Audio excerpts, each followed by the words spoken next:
Good afternoon, Knights. Thanks for joining us. I'm Simpson, and today is Tuesday, February 28th, 2023. Here is your nightly news update. According to the Gun Violence Archive, so far in 2023, there have been 94 mass shootings in the United States. Nightly news reporter Kayla Lewis tells us more about the resources UCF offers for students who may be feeling anxious during this time.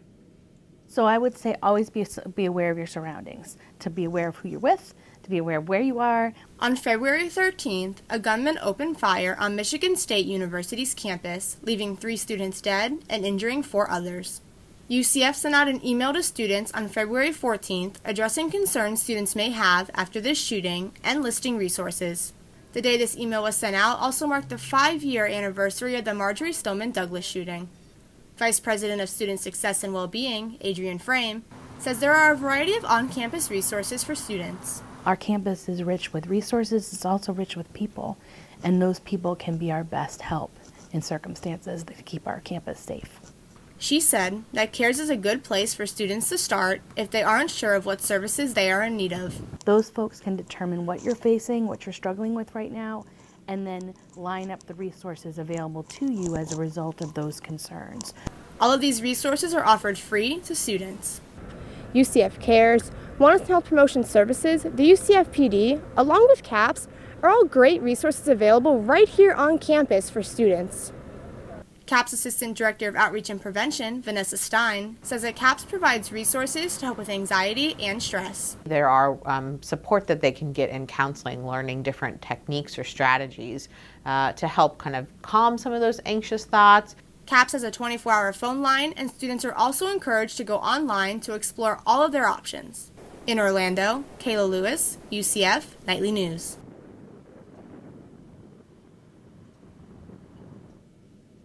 Students can call the CAPS hotline at 407-823-2811 and press 5. They will then be connected to a licensed therapist. Yesterday, Governor Ron DeSantis signed a bill that takes control of Disney's Reedy Creek Improvement District. Today, the corporate kingdom finally comes to an end, DeSantis said during the press conference, as Governor also announced the people he appointed to the board. Today marks the end of the Florida Department of Highway Safety and Motor Vehicles Stay at the Scene campaign. The campaign was to educate drivers on their responsibilities if involved in a hit-and-run crash. Nightly News reporter Riley Shepard shares more on what that campaign entailed. With hit-and-runs accounting for 25% of all car accidents, Florida Highway Patrol is using February to raise awareness on the dangers of leaving the scene of a wreck. Following the death of a 31-year-old cyclist by a drunk driver in 2012, the Aaron Cohen Life Protection Act was signed into Florida law.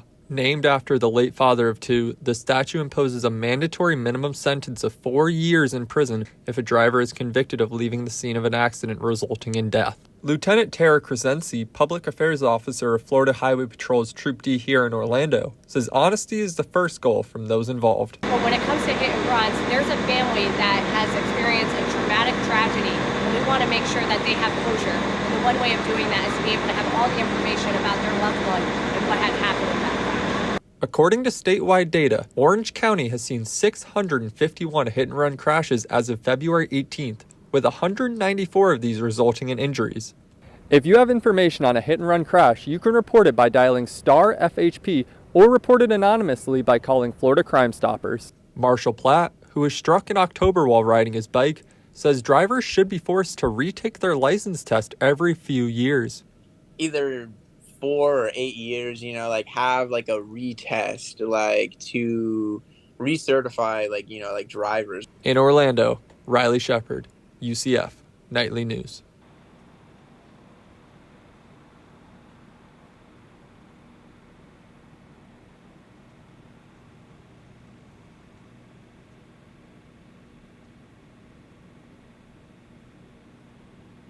With hit-and-runs accounting for 20... For the month of March, the Florida Highway Safety and Motor Vehicles is launching its new Never Drive Impaired campaign to educate on the dangers of drunk driving. The third floor of the John C. Hitt Library finally opened after almost 2 years of renovation. Nightly News reporter Savannah Younger tells us what the Knights think of the new renovated floor. After 2 years of renovation, the third floor of the John C. Hitt Library was opened to the public Monday morning. Hundreds of students gather at the library to admire the new and improved third floor. This is outstandingly nice. I'm in shock and I'm in awe as well.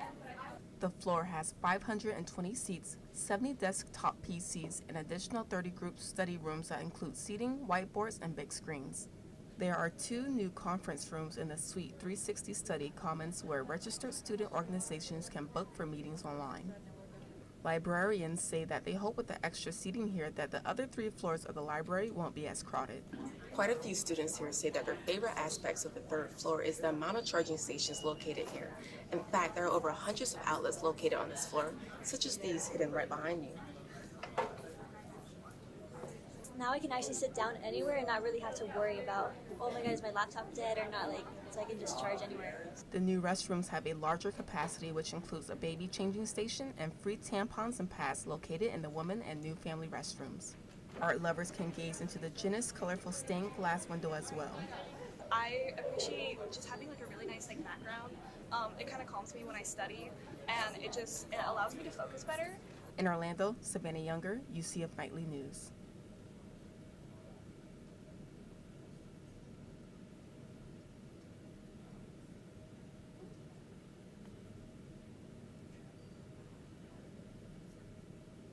The library is open to students from 7:30 a.m. to 1 a.m. on Monday through Thursday. Now let's take a look at today's weather forecast. We got a warm week ahead. Today's high is 86 degrees with partly cloudy skies and a 5% chance of rain. Tonight the low is 67 degrees with a 0% chance of rain. Tomorrow's high is 85 degrees with partly cloudy skies and a 10% chance of rain. That's all the time we have for now. Make sure to keep up with all that's happening throughout the week by following us on Instagram at UCF Knightly News. And check back here tomorrow for another Nightly News update. I'm Caitlin Simpson. Thanks for watching and have a great day.